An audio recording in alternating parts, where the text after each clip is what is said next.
Perfect. I see thumbs up. I appreciate that.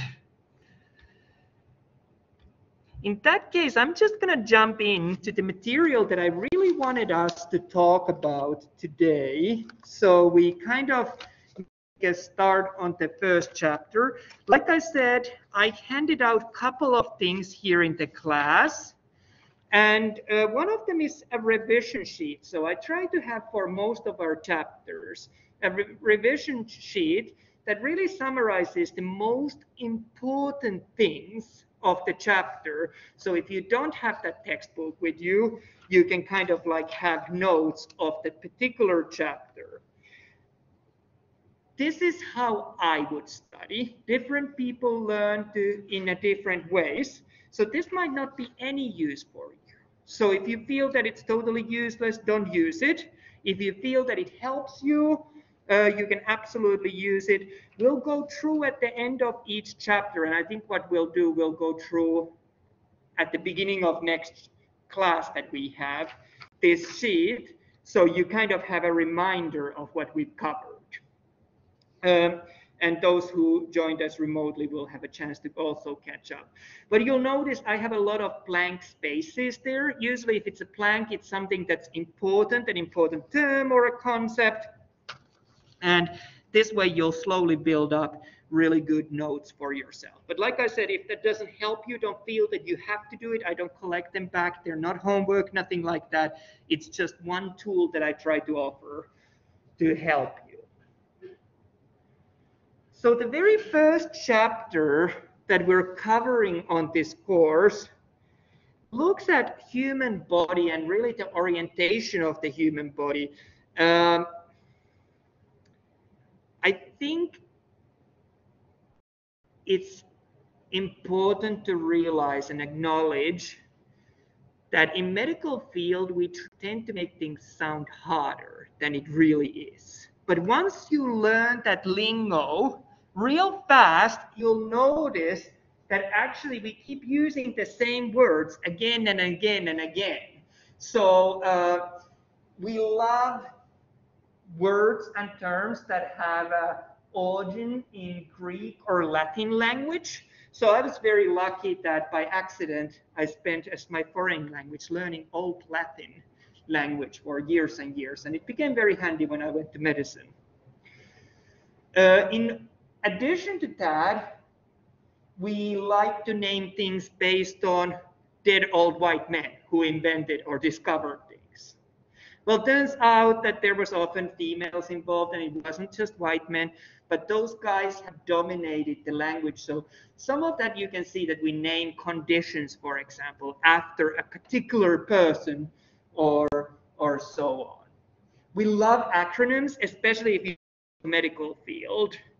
Anything that can be abbreviated, we have abbreviations for that. And you really quickly catch up on those as we keep using them on this course. And it becomes kind of a second nature to use those. And sometimes we have machines and equipment that don't even have a name yet. So there's a lot of modern terminology that comes up. I've listed there some common abbreviations, but really I would not expect you to memorize any of those. Just in case if I use shorthand and something doesn't make sense, please, please, please ask. It's important for me that you don't spend time trying to catch up on something that's not really the chapter material. I guess the most important question would be, since we're studying here together, that what are we really studying? We're studying anatomy and physiology of the human body. Do you know from your previous studies what's the difference between anatomy and physiology? Even if you know and you don't quite know how to verbalize it, it's totally fine. Don't feel like I'm going to put you on the spot. I just don't want to speak about stuff that you already know and bore you to death. But at the same time, I want to make sure that everyone has a chance to cover all of the material. Well, I'm not hearing anyone who's like, I know. So we'll just jump ahead. So anatomy really is, and I'm trying to find a way to write on these boards.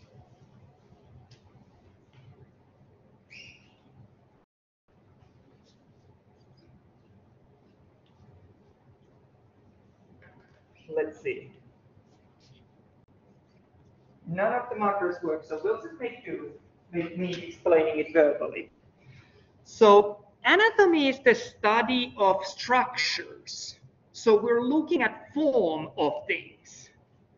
So what shape something has. And like I said, I spent many years of my life becoming an anatomist. So basically I can name a lot of things and point what they are and even describe their shape.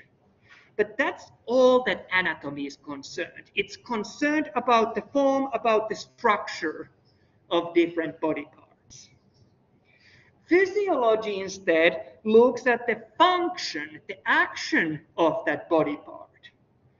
So a good example, for example, would be any joint that we have. We can have, for example, our shoulder joint. And if we're studying anatomy of the shoulder joint, we're looking at all the bones that make up it, how those bones fit against each other. We might look at the muscles and names that are attached there. But that's all we do. If we look at physiology, we're not so interested about the structures. We're interested about the movement that the shoulder joint does. Of course, to understand the movement, you need to know a little bit about those muscles and those bones. So you can't really understand physiology without understanding anatomy. And often it helps to understand anatomy if you understand physiology of something. So that's why really I think that it is a bit artificial to study them separate from each other. We often say in A&P that form and function are related. So form refers to the anatomy, function refers to the physiology. You can't really understand one without understanding another. Does anyone know what pathology is then? It's study of diseases. So again, I think many of you might be thinking of a career as speaking of a doctor or a nurse or going to other medical fields. You're never going to have a patient who comes to you and says that I'm fully healthy, I just came to show myself to you. You are always going to be studying those pathologies of those individuals, but really to understand when something's not right, when someone's sick, you have to first know what it is to be healthy and what it is, how these healthy structures, what their form is and how they function. So really that's what we're doing on this course. I think a lot of the time on these courses, we look at healthy young adults, and we will end up seeing that there's quite a bit of changes that happen over lifetime, but the average person that you look at is a healthy young adult. But that's so that we have the foundation to go to the pathology field then. I think we've already kind of touched upon this on our previous courses, that you can study anatomy and physiology on different levels. You can study, for example, muscle that the lady is pointing on a gross level. So what you can see with a naked eye, you can identify different muscles and so on. But you can also study it on a microscopic scale. This is a microscopic image. And both are needed to have a full picture of what happens in the human body. So for that reason, I'm kind of referring you back to Bio 181, where we saw that everything was made of atoms. And then when you had two or more atoms that made up molecules, cells were the smallest independently existing unit of life, but cells were made of cell organelles. And then if you had a bunch of cells that were packed together on the same area, served for the same purpose, they made tissues. And multiple tissues together for the same overall physiological function made up an organ. And if you have multiple organs that serve the same purpose, such as stomach and liver and gallbladder and intestines and so on, they make up an organ system. And all of the organ systems of an individual put together make up an organism. So we're an organism made of multiple systems. So all that is stuff that I think that they cover on Bio 181, or I know that they cover because I teach that class as well. So just kind of a reminder and kind of help you to get yourself oriented on what we might speak about. The other slide that I think is very familiar to you is what classifies as alive. And we either talk about this on Bio 181 or Bio 182. For things to be alive, there's certain characteristics that we have found that all living things share.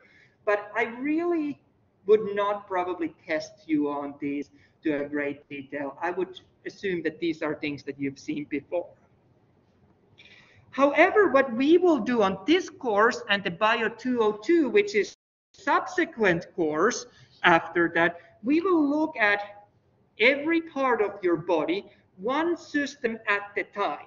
And I gave those who are in a classroom a handout that looks like this. And I'm going to try to pull up on the screen for our online class as well. It's not something that I'm really like you have to memorize those, but there's something useful in that.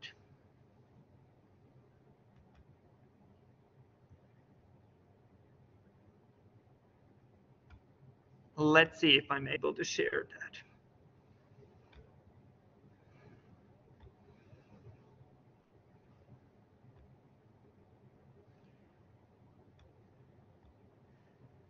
I'm just going to do it this way. So you should see my screen. And I've listed a bunch of different systems on that handout and how they are related to a bunch of other systems. So one thing that bothers me with teaching you one system and then moving to another system and then moving to another system is that it often misleads students to think that one system would be completely separate to another one.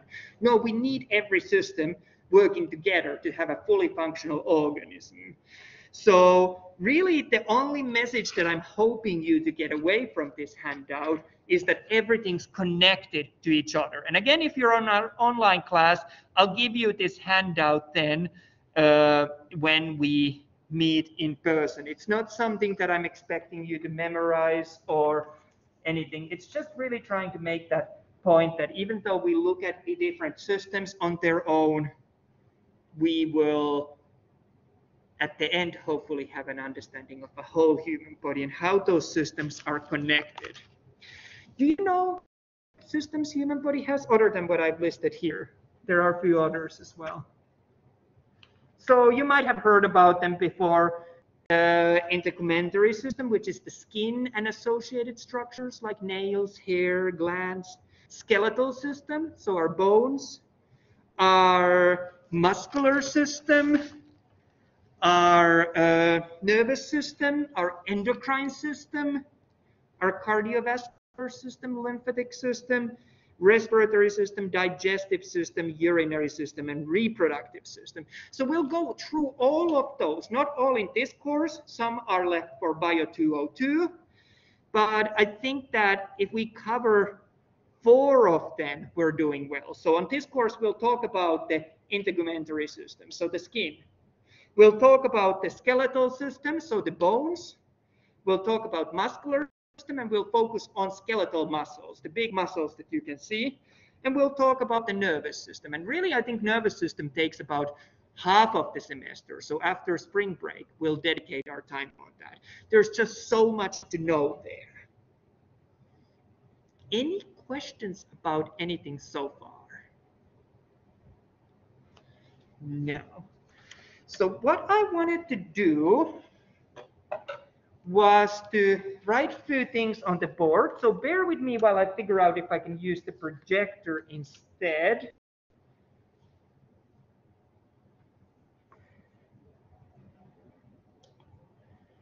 Or the document camera instead. And those of you who are joining us remotely, let's see what I can do.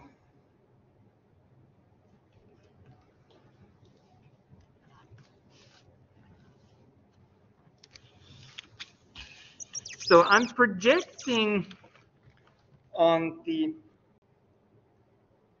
screen. I really should have probably thought about this a little bit before the class. So we'll do the best we can.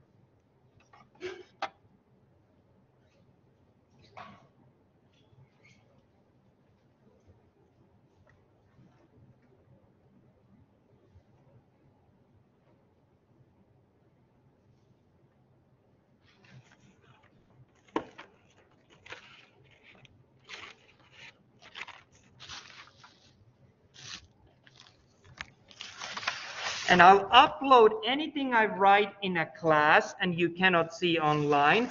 I'll upload those as well on our Blackboard if something doesn't make sense or isn't totally clear. But you at least have a chance to kind of have a general idea of what we're talking about.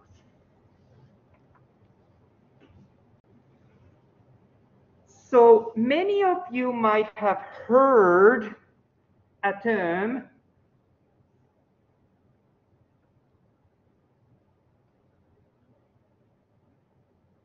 homeostasis. Is that a word that you're familiar from the past? No?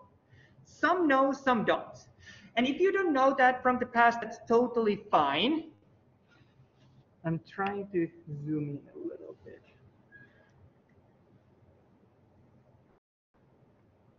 So homeostasis is one of those concepts that's going to be really important for every chapter that we cover. We'll end up coming back to this concept when we look at how different systems work on their own. And if I were asked to define what is homeostasis, it really is all about maintaining our internal environment so that it's consistent, so that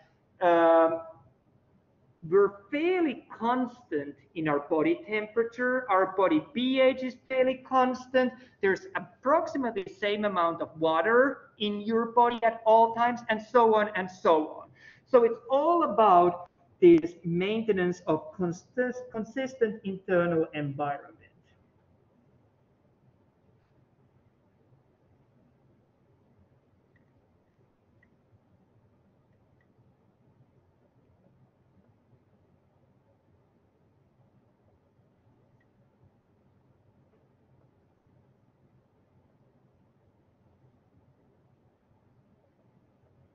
And there's many textbooks that explain this in many different ways. Some go into great detail of drawing these diagrams where you have a box that's connected to another box with an arrow, or you might have this seesaw kind of a structure that you're being introduced. But I have simplified that rather than having most of them have like 10 or 20 different boxes. We can simplify the concept of homeostasis in 4 steps. So remember, the point of this all is to make sure that your internal environment is the same. It doesn't change too much. Body is always concerned when there's a change. So let's have a look how that works.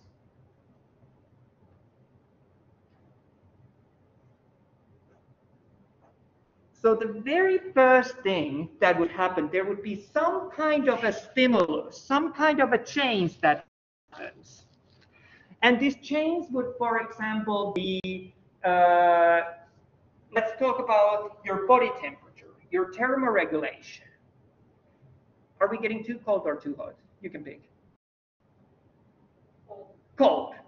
If your body is starting to cool too much, first it will feel uncomfortable, then it will be more than just uncomfortable, and eventually you will die.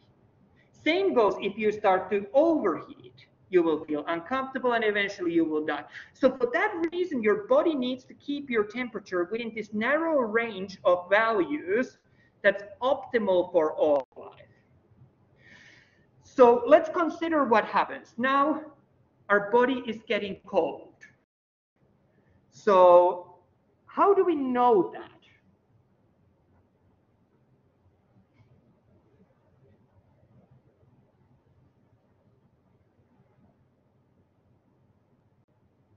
Well, we know that because there's multiple receptors, both on the surface of your body and inside your body, that can tell apart that if your internal conditions are getting too cold or too hot. In this case, it's getting too cold. But just because we have those receptors, and this can be any kind of a sensor for any kind of homeostatic mechanism, just because it's getting cold and we have a receptor or a sensor for that, we're not really understanding yet that it happens. That message needs to be passed to a part that can process that message. And the part that can process that message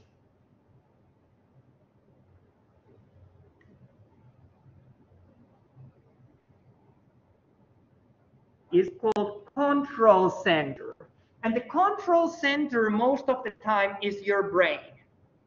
So your brain receives this information that these receptors all around your body, both externally and internally, are collecting. In this case, about you being too cold, your body temperature being colder than it should be.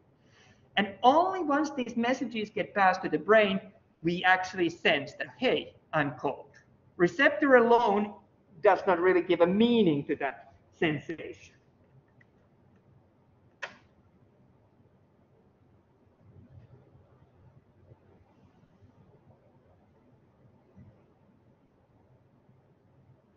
And within the control center, we have something that we call a set point. So again, think of your body temperature. Too cold, not good. Too hot, not good. So set point is that range of values that your body system knows that is ideal for life to exist, you being the life. So one way to think about it is if you compare this to an AC unit in your house, you have that little box on the wall. I was trying to look around, but I think it's there, where you can normally adjust the highest and lowest temperature. And if it goes anywhere outside that range, then the AC kicks in, either to cool your rooms or then heat them up. So similarly, that set point in your brain regulates what's being perceived as too cold or too hot. So now your body was getting cooler, receptors picked up that change in your body temperature, passed that message to your brain, and there we notice that over deviating from that normal body temperature, the body temperature is starting to drop. If this keeps going on, this person will be uncomfortable and eventually they will die. That's not good. So the fourth and final step, what your homeostatic control mechanism does, is to have some kind of a effector. An effectors can take many different shapes and forms. It's just a generic term for acting on this initial stimulus. So in our case, we were getting too cold. So what kind of responses can you have for it? Your muscles can shiver. When your muscles work, they produce some heat as a byproduct. Or you can, for example, start to direct all the heat to your vital organs inside your body. You don't care about if your nose tip or earlobes freeze, as long as your heart, lungs, brain are being taken care of. So those would be physiological responses. We can have also behavioral responses. Behavioral response would be, let's get hell out of there when it's too cold. I'm going to go somewhere warm, or I'm going to put more warm clothing on, or I'm going to curl up to save heat. So we can respond to this stimulus in many different ways. So that's why I'm keeping it general as an effector. But here comes the important part. The job of the effector is to stop that stimulus from happening. And if you've studied engineering or electrical networks and stuff, you'll notice that whenever it's a line that there's like a thing on top of it, it's like a T, it means that stop that from happening. So most of the time in our body, the purpose of the homeostasis is to stop the stimulus from happening. That's what we're doing. That's called negative feedback.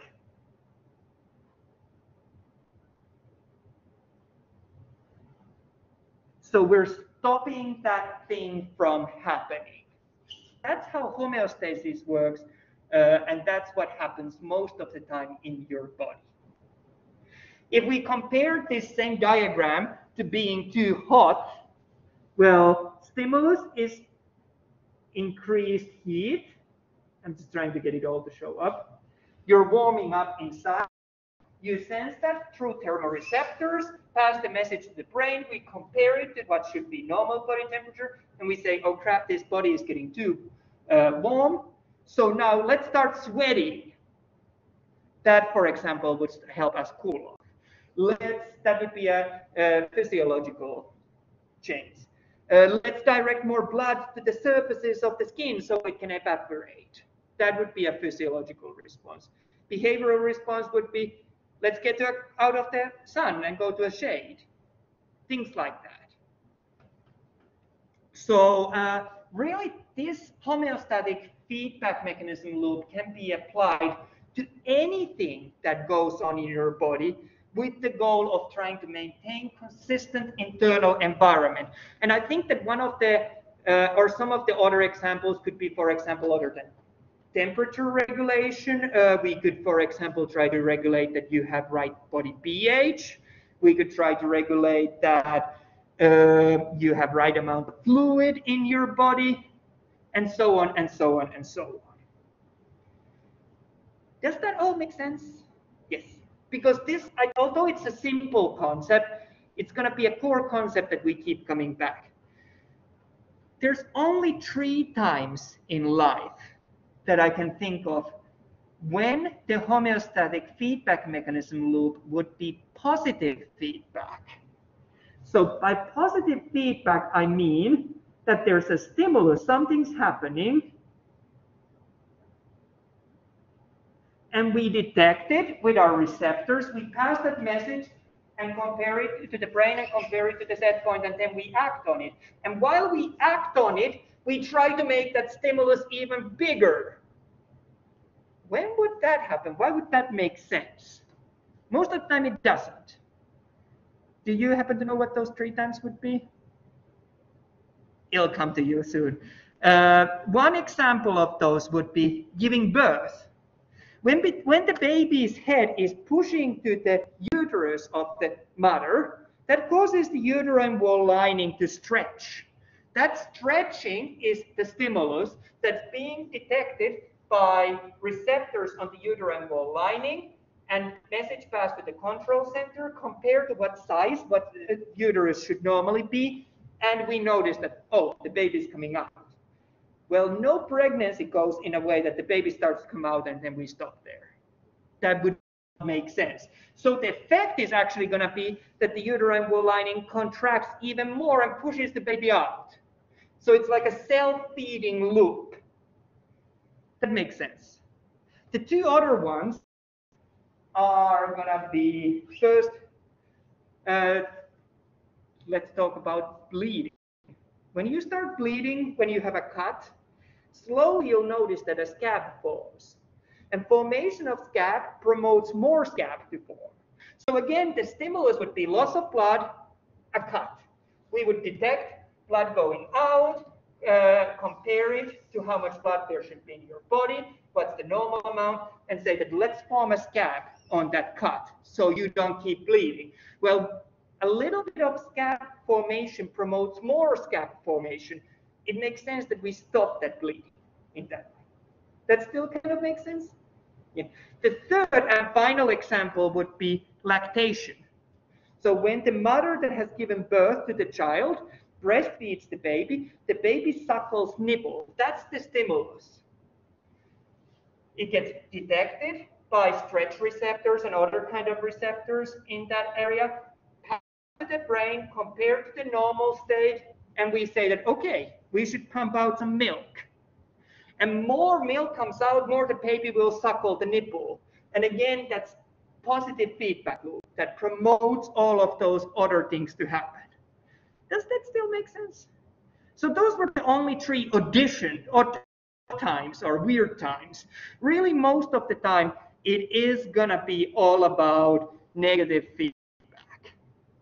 So this is a really important concept. I think it might seem a little abstract now, but once we start going through systems, like for example, when we talk about urinary system, I will simply discuss it referring to this. I hope that that makes sense.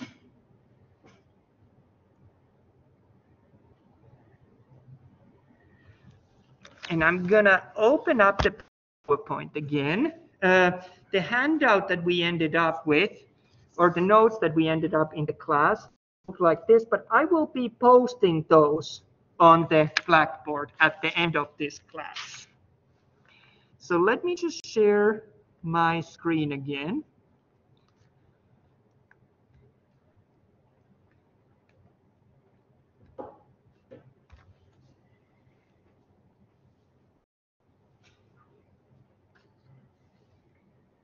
Do you feel that it's been a lot? Do you need a break or you're good to carry on? My goal is if we just carry on, we can maybe wrap up a little earlier.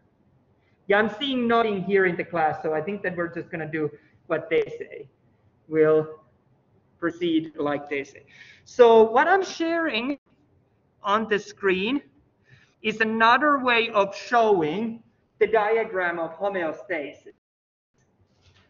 But I think it's a little bit, there's more steps and it makes it a little bit more complex than it needs to be. So go with the version that I gave to you, and it's actually on your handout again, if you find that handout helpful for the purposes of study. The reason why I don't upload the handouts on Blackboard is that I used to do, and everything that you see on those I've either drawn or I've written them. And then someone was selling material online for A&P teachers. And I was like, I'll have a look at that. And they sent me all of my own materials. And I was like, I'm not posting them online anymore. I thought that that was the point that finally did cut my willingness to upload things online. But anyways, that was a side story. Now we get to the material that's material not only in your exam, but you'll see that for next week when we meet, I've marked that we're supposed to take our first spot test on terminology and body orientation. Well, we will take the spot test together as a class. So you probably have no other way than getting 100% for it. So that's why I would not worry about it, but I think it's important that we do one time it so that you know exactly what's going to happen.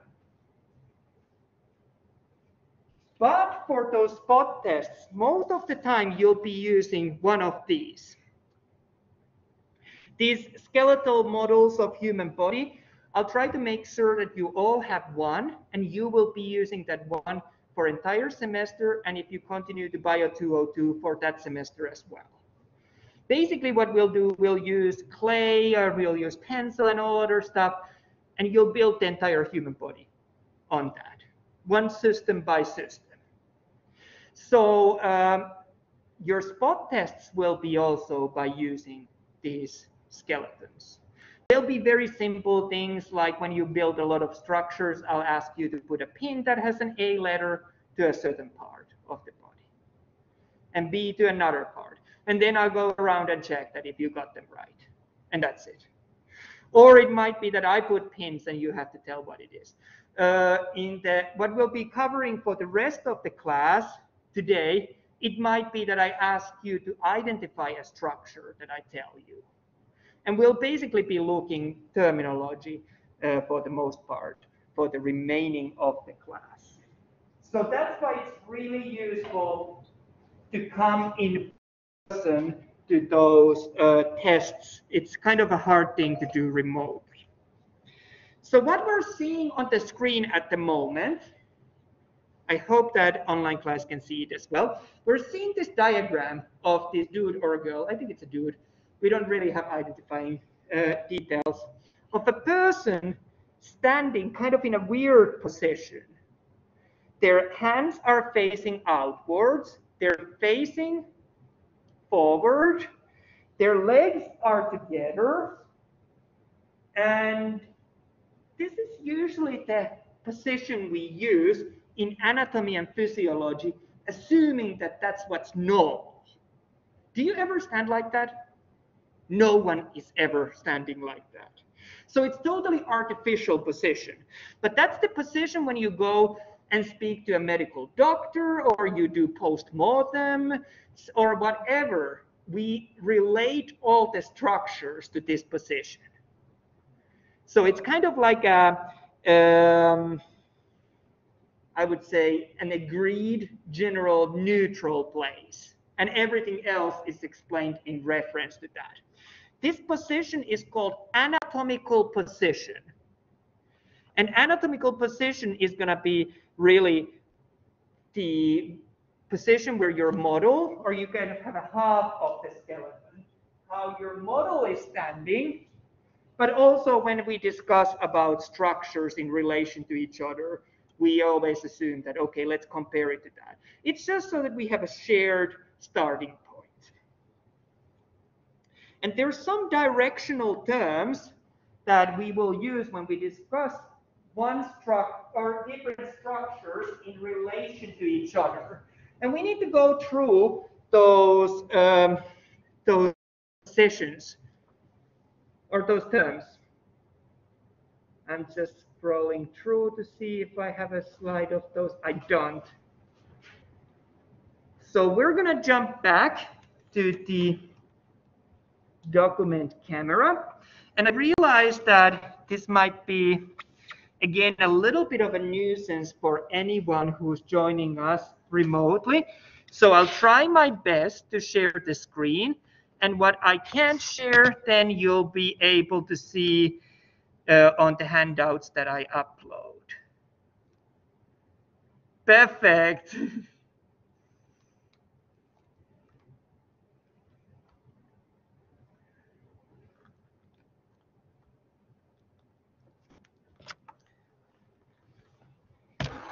Woo, that didn't sound good.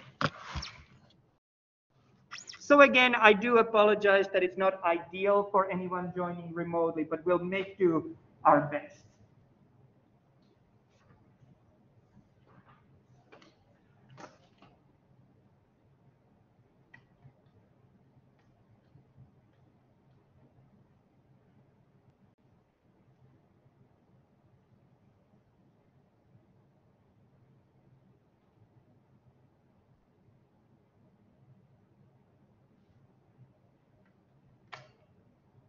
So the first term that I want to discuss with you is a term, or actually a pair of terms,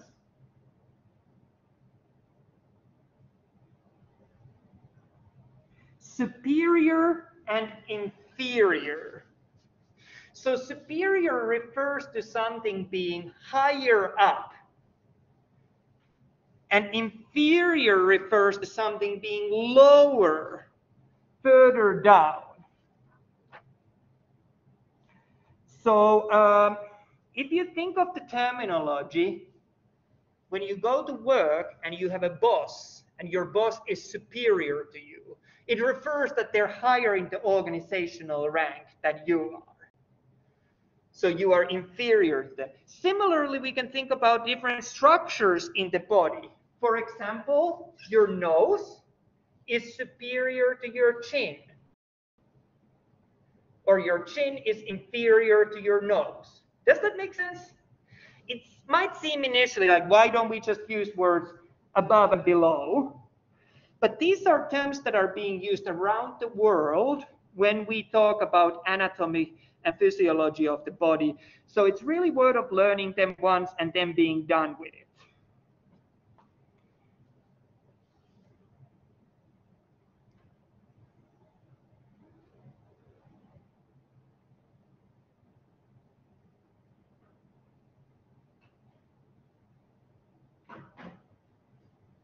The two of the second terms that I want to discuss with you are going to be terms anterior and posterior.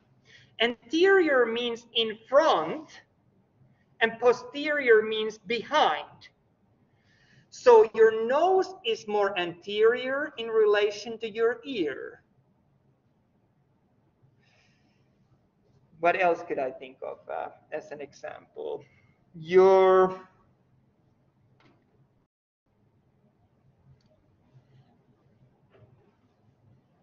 Your belly button is anterior towards when compared to your kidneys, which are located close to the back of the body. Or you could say that kidneys are more posterior to your belly button. So it's simply in front and at the back.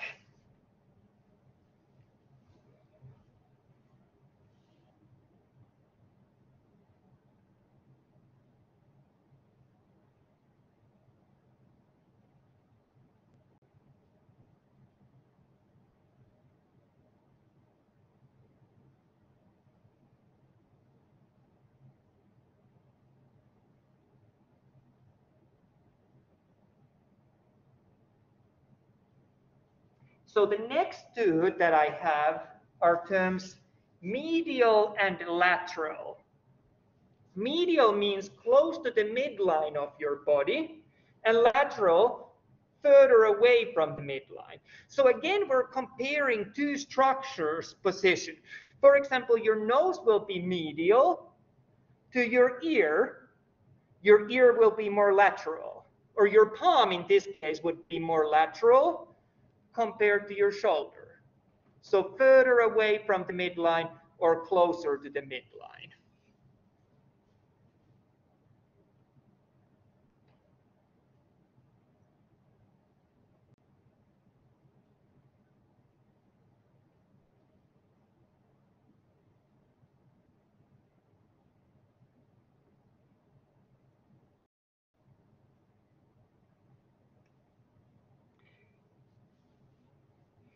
You could have, I guess, something called intermediate. It would be in between the two. So for example, if we say that your palm is more lateral to your shoulder, which is more medial, your elbow would be intermediate if you're standing like this.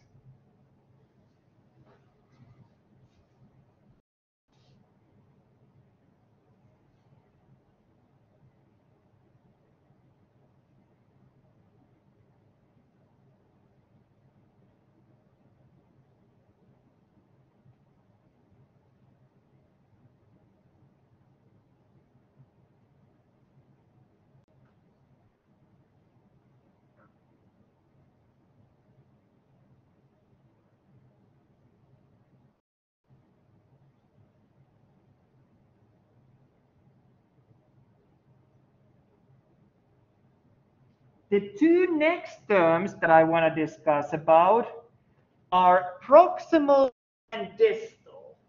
So proximal refers to a structure that's coming out from the trunk of your body, for example, like our upper limb.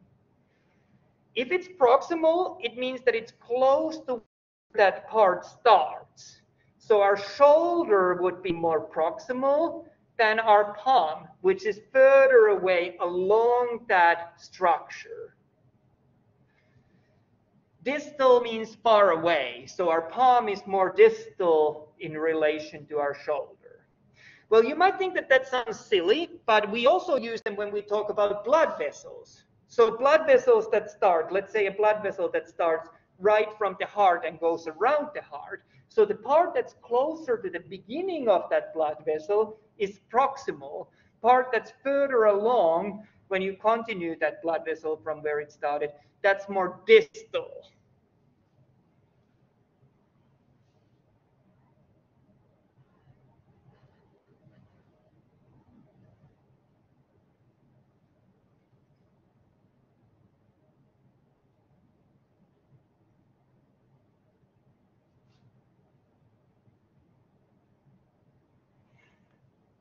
Two of the next terms that I wanted to discuss are superficial and deep. If something's very superficial, it's close to the surface. So skin would be very superficial part of your body. Deep means that it's far inside your body. For example, your heart is more deep in comparison to your skin, which is very superficial.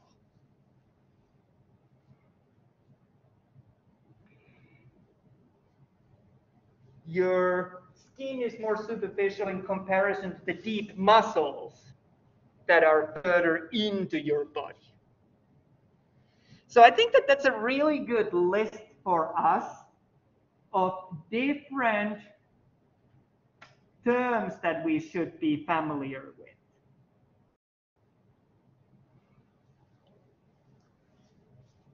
The problem is that when we use these terms, we have to think of a human being standing in their anatomical position. But when we think of other animals than human beings, they don't stand on their 2 feet, they don't stand upright. So when we talk about those animals, we need to add a little bit more terminology. So sometimes what you'll notice is that we have 2 alternative terms, and those alternative terms are there so we can speak of animals that stand in a different way from us.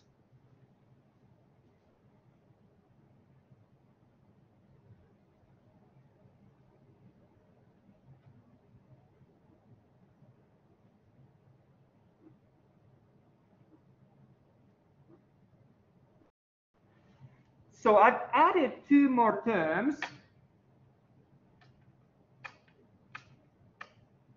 that in human are exactly comparable. You could use term cranial or you could use a term superior. They mean the same thing in human. Cranial means close to the skull. So if something's cranial, it's probably more superior as well. The other term that I added is caudal. That means closer towards your tail. And we human beings have a tailbone as well.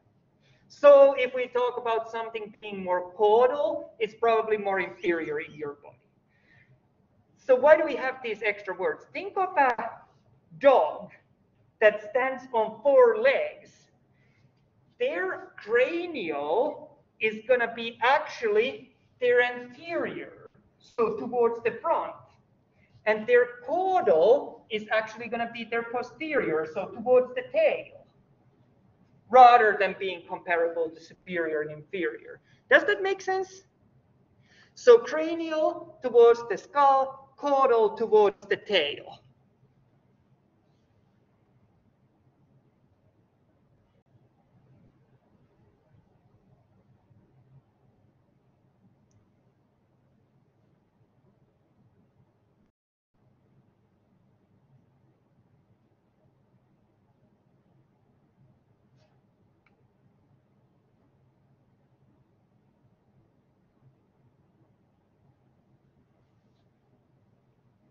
You might see in especially animal sciences that we use term ventral instead of anterior and dorsal instead of posterior. Ventral refers towards your belly button. So it will be for us at the anterior, and dorsal will be towards the back. I see that there's a question on the chat. Let's see. How is the second spelled? Are we talking about the cranial and caudal? Yes, the caudal. Yes, that's C-A-U-D-A-L. Thank you. I will upload these, what I'm writing on the board. That's why I'm writing them on the sheets. But good that you check. Sometimes my accent gets on the way. So caudal towards the tail. Thank you. C-A-U-D-A-L. Cranial and caudal. So ventral and dorsal can be used interchangeably in humans for anterior and posterior, but when you have a dog that's again standing on 4 legs, their ventral is going to be on their belly side, so it's going to be their inferior rather than anterior. And their dorsal, which refers towards the spine, it's not gonna be posterior, it's gonna be their superior, because their spine is facing upwards. Does that make sense?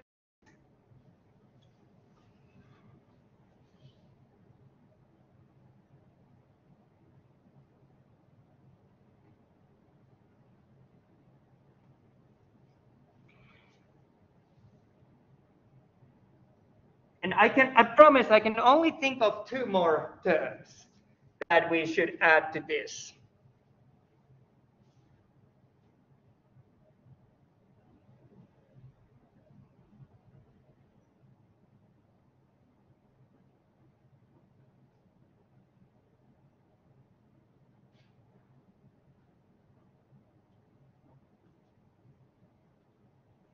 And the 2 that I can add are external and internal. So external can be considered as being a synonym to something that's superficial, and internal as a synonym to something that's deep.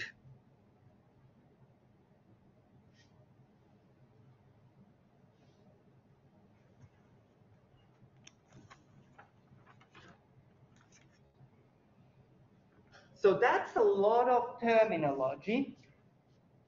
I know it. I completely understand. That's what happened when I started studying A&P. I was like, why am I learning a whole different language?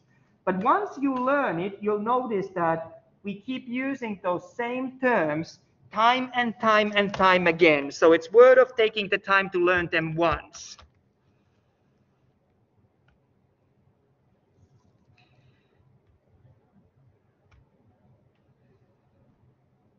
And I'm trying to share my screen with you guys again.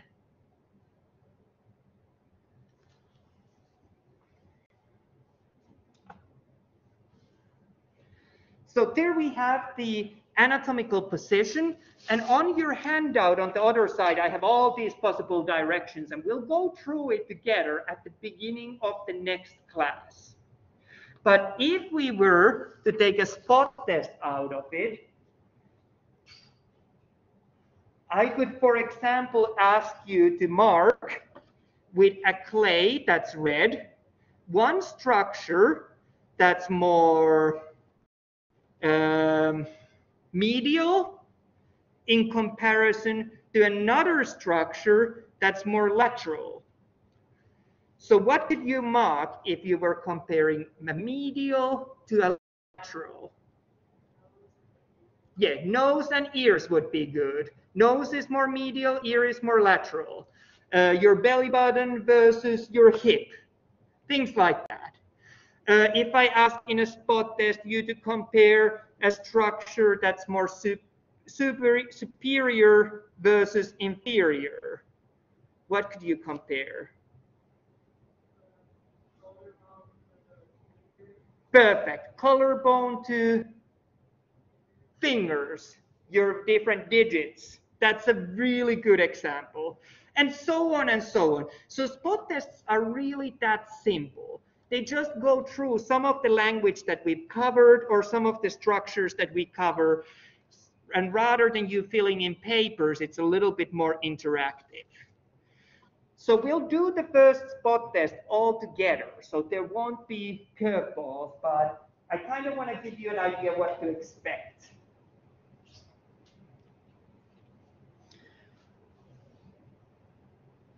So now that we've talked about these directional terms, I think it's good to talk about the body as a whole. And what you'll end up noticing is that your body as a whole can be divided into 2 major parts. You have axial part of the body and you have appendicular part of the body.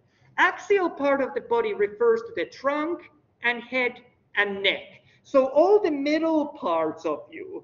I often think of it in a way that you can't really live without axial parts of your body. If you lose your head, neck, or trunk, you probably won't be alive or doing very well. Appendicular parts are your upper limbs and your lower limbs. So I don't know if it's just me, but I always end up thinking of the language since I'm not a native English speaker. When you apply for something, for example, submit an application for financial aid or a job, you might be asked to include some appendixes. Does that make sense as a word? Appendix is an additional part, extension of your application. So similarly, these are appendicular parts. You actually have appendix, a little in part of the intestines that's hanging out or hanging as a loose part from where your large intestines start. It's called appendix because it's kind of an extension of the large intestines. So just remember the axial, the body core parts of it, the trunk, the head, neck, and appendicular upper and lower limbs. So here is a really good example of what could be in a spot test again. I could combine the language that we just learned to these two body parts that we just learned. I could be asking you to use green clay, dots of green clay, to mark two axial structures that are superior and inferior. Well, if it's an axial structure, you're not going to be picking up examples from your upper limbs or lower limbs. You're picking up the examples from the trunk, head, and neck. If I'm asking you to, so in that case, superior and inferior, it could be your chin is superior to your belly button. Appendicular structures that are anterior versus posterior. So now we're looking for the upper limbs and lower limbs. And remember, she's got it. You're standing always in anatomical position, so your palms are face forward when we're doing any naming in anatomy and physiology. So your palms will be more anterior to your elbows, which are facing to the back. Make sense? Yeah. That is as tough as it will get. If you're able to work through those, you're doing great. And I actually think that in a spot test, it is exactly these that I ask. I might be wrong, but I think it's exactly these. So axial structures that are medial to lateral. So anything from the head, neck, or the trunk would work. For example, your nipples are more lateral compared to your belly button. Appendicular structures that are more proximal versus distal. Remember, it's starting from somewhere, like either a blood vessel or a structure. So appendicular, your upper limbs, lower limbs would be good. Just to mix it up, let's think of appendicular structures, proximal versus distal. Your knee is more distal to your hip, which is more proximal. And final one that I have there is axial structures that are superficial versus deep. Well, for example, your nose is very superficial. Your heart would be very deep. Does that make sense? Yeah. Any questions online from anyone? Seems good then. Then we're going to continue just a little bit more. And next thing that I wanted to discuss, did I already hand this to you guys? Yes. And again, this will be available for you when you come to the class, but it's basically different body parts that I've labeled. So a lot of the time in anatomy and physiology, we use fancy names for things that you already know. So rather than saying that your eye sockets, we talk about orbits. Orbits are the proper term for your eye sockets. For example, when we talk about chest and chest cavity, we talk about thoracic cavity. Armpit is not armpit, it's called your axillary area or axilla. Wrist, rather than talking about wrist, we talk about carpal region. Have you heard about carpal tunnel syndrome? It just tells us that it's a syndrome, it's a problem that happens at your wrist. So slowly, once you learn these terms, and these are terms that we'll use for entire Bio 201 and 202, once you learn these terms, you learn really quickly to read all medical notes and all that. There's no secret language. It's just a matter of kind of getting into grips with these. Rather than talking about your thigh, we talk about femoral region. Or rather than talking about ankle, we talk about your tarsal area. So I'll leave that handout for you to go through rather than me reading it aloud one by one. And I'll make sure that it's also uploaded. I think it is already there, but if it's not, I'll make sure that it is uploaded also to your online materials on those learning modules that I said. And for the first spot test, I'm totally fine of us doing it as open book. So you can use all the notes that you have. I don't want you to be stressed out of that. We don't do open book for every test, but for this one, I'm totally fine. So there's more structures on the back side. If you continue, it's not quite as numerous with the structures, but you'll notice again, those are the same terms that we keep using time and time and time again.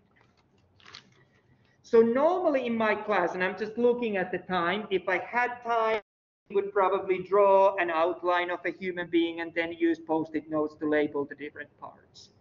If you feel that you really love to do that, you can do that at home. But I just assume that with that handout, you're going to get pretty far. I'm just looking how much more I have to cover. Not much more. Do you need a break at this point, or shall we carry on? We have probably maybe maximum of 10 to 20 minutes worth of material to go through. We'll just carry on. I love that you're in the class, so your voice kind of, I hear that. So here's an example of what I could ask in a spot test before we go further. So it's similar terms that we just had a look of. I'm not going to spend time going through those in detail now, but we can before we take the spot test if you feel that that would be helpful. The second last concept that I want to discuss with you today relates to the fact that when we study human body, we often need to see inside of the body. So to see inside of the body, we cut the human body along one of the three axes. There's a four axes, but we'll think of the one of the three. And I think that I've, again, provided them on your handout at the very bottom. We can use that as a review when we start next week a class here in person. So the three planes that we have form like your X and Y coordinate, and then the third dimension from that. So let's have a look of them together and with what is called median plane, or sometimes it can be also called sagittal plane. So both terms would be just fine. Median or sagittal plane. Median or sagittal plane divides you into left and right side. So it really cuts you from the very middle. So you remember the medial versus lateral. Sometimes if we have this plane can be bang on in the middle, aligning with your nose, belly button, but it can be also cutting to you to the right and left slightly off from that middle line. If it's bang on in the middle, we call it mid-sagittal plane because it's bang on in the middle. Otherwise, it might be just a sagittal plane or median plane. So here we have a really nice picture of a trunk of a human body. You can see the vertebral columns coming down.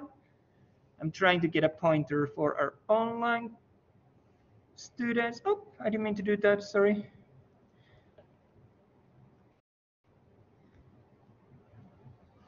So you can see the vertebral column coming down, your tailbone there. You can see intestines. You can see your chest, or this is abdomen, chest would be higher up. and so on and so on. So we cut you to the right and left. It's really good way to see, for example, some of these structures. The second plane that we might use is called frontal plane or coronal plane. Frontal plane separates you to the front and back, so to the anterior and posterior. How I always try to remember when I think of the frontal or coronal, the coronal throws me off. I think of how do you put the crown on?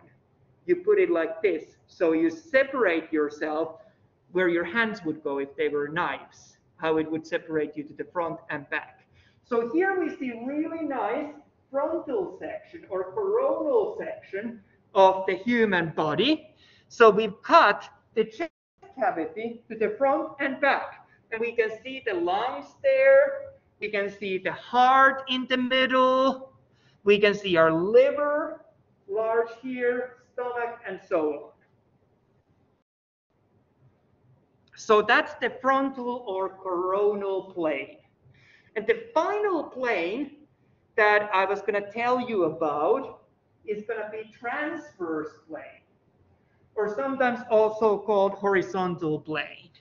So transverse plane cuts you to the upper and lower part, so superior and inferior part.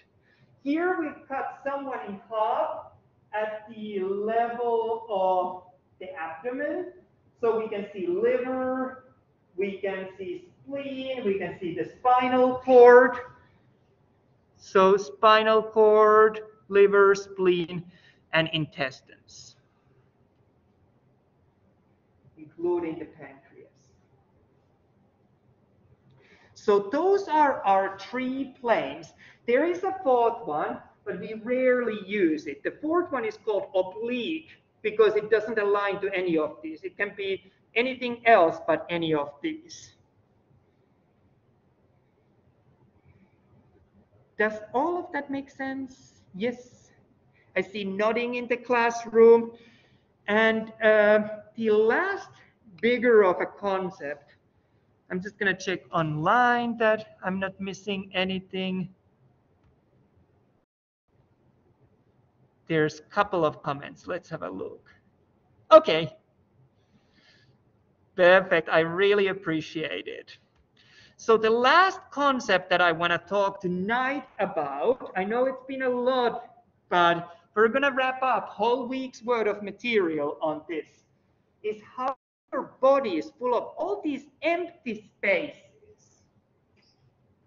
And it's within this plastic skeleton that you'll be using that you'll also see a lot of these empty spaces. Not all of them, but a lot of them. And the easiest way to study these empty spaces is to divide them into two.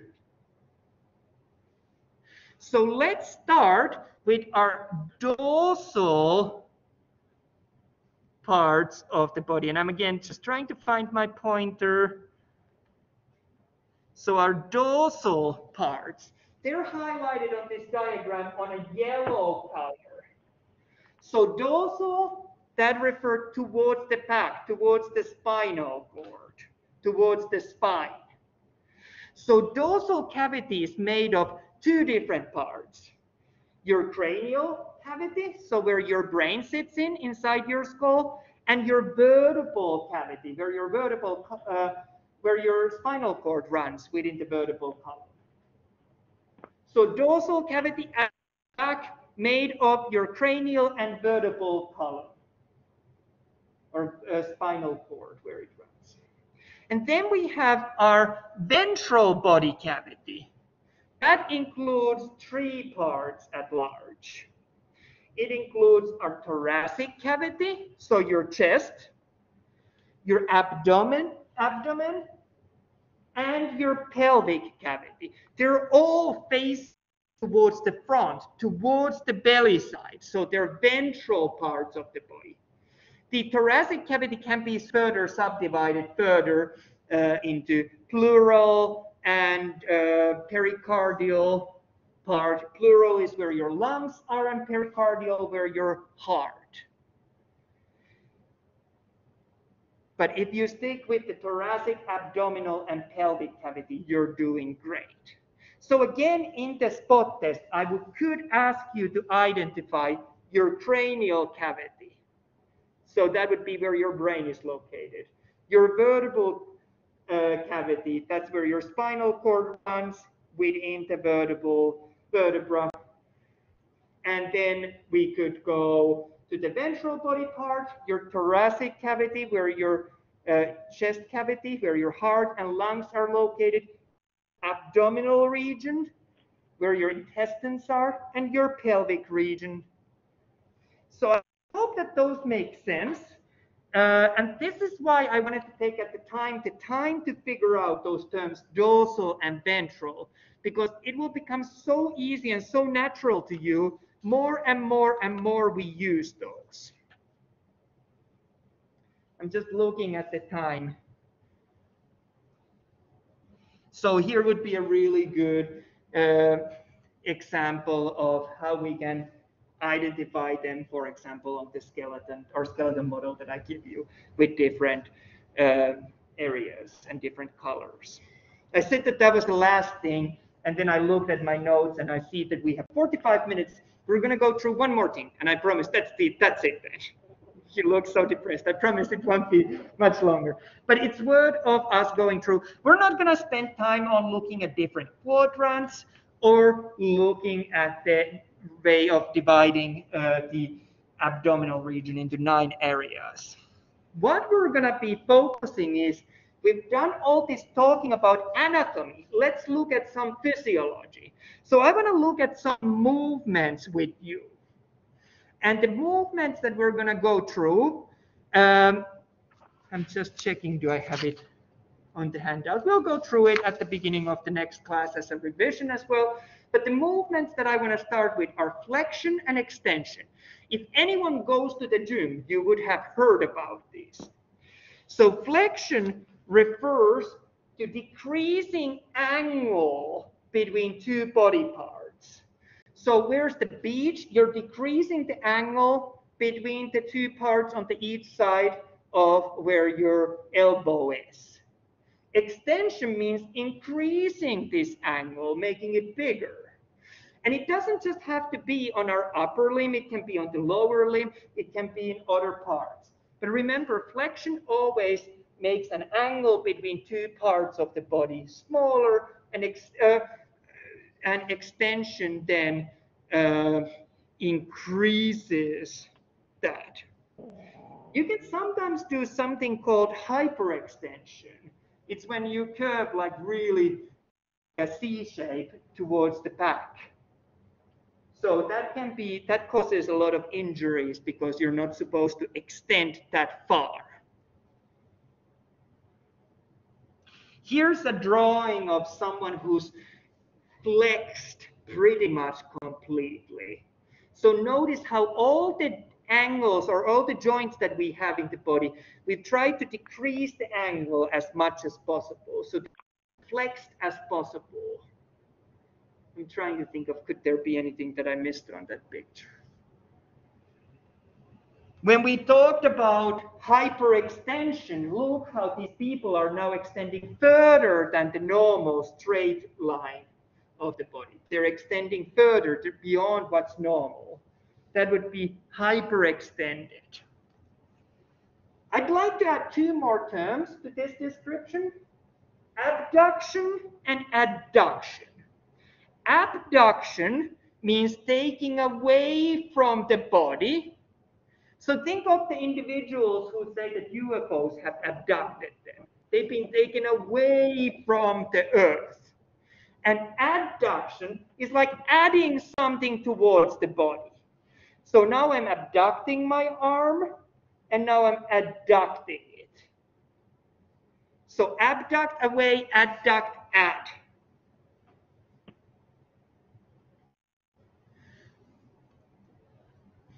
Then we can talk about pronation and supination. Pronation refers to when your palms are facing downwards, and supination when your palms are facing upwards. One way to remember this, and I always try to come up with mnemonics just because I have to, is that your hands are supinated when you're carrying a bowl of soup, and they're pronated when it's no longer on your hands. You can also talk other than just about the hands. Your entire body can be supine when it's facing upwards and prone when it's facing downwards. So not just your hands or your palms, it can be in relation to the entire body. So supine facing upwards, prone facing downwards.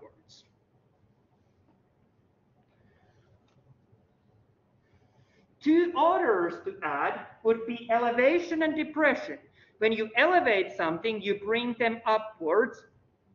When you depress something, you bring them downwards. So a person whose mood is depressed is feeling down. So they're bringing something downwards. When you're being elevated, you're being brought higher up. Elevator, as a machine, takes you higher up. I guess it takes you down as well. So that wasn't a good example. Oh well. You can, rather than talking just about your shoulders, talk about elevation and depression, for example, in relation to your jaw. When your jaw drops down, it's depressed. When it comes up, it's elevated.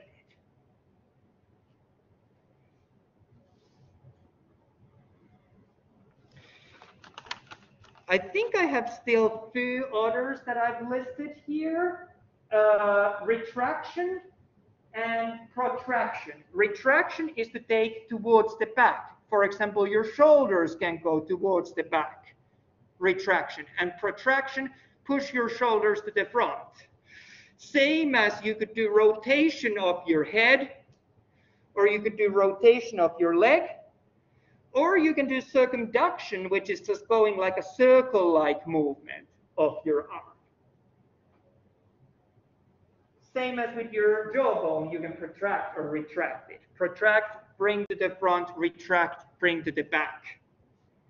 I hope those make sense.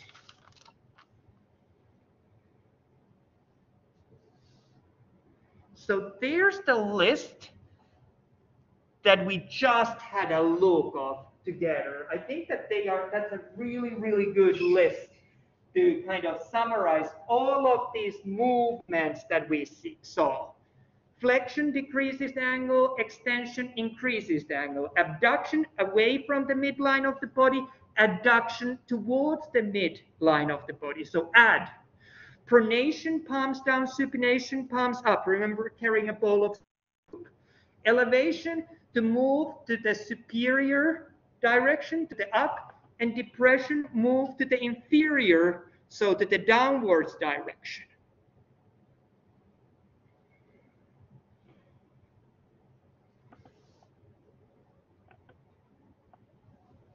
And that's all I have for us for today. I know it's a lot of material that we covered, but you've a whole week's worth of material, and I would never test you on something without preparing you on it.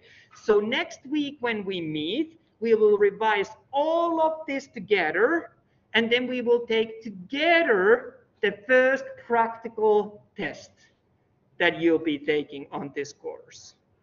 That's like some points already on your pocket when we do that. I hope that that made sense. If you have any questions, I'm here to answer, but that's all I have for today. So if you have no questions, that's it for today. Again, remember, if you did not already post your name to the chat, if you're joining us electronically, please do so. If you already posted, I'll grab it from there. And that's it for tonight. I hope you have a good night. Be safe on your way home. And like I said, I know it's been a lot, but we'll get there once we start practicing. Thank you. Have a good night.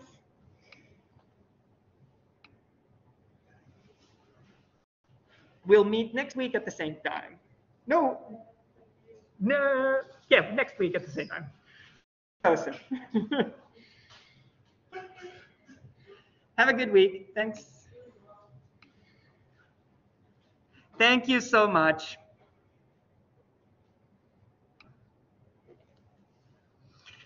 I hope you guys have a good night. I'm sorry that it was a little bit remote today, but we'll get back to the being in the class. Thank you.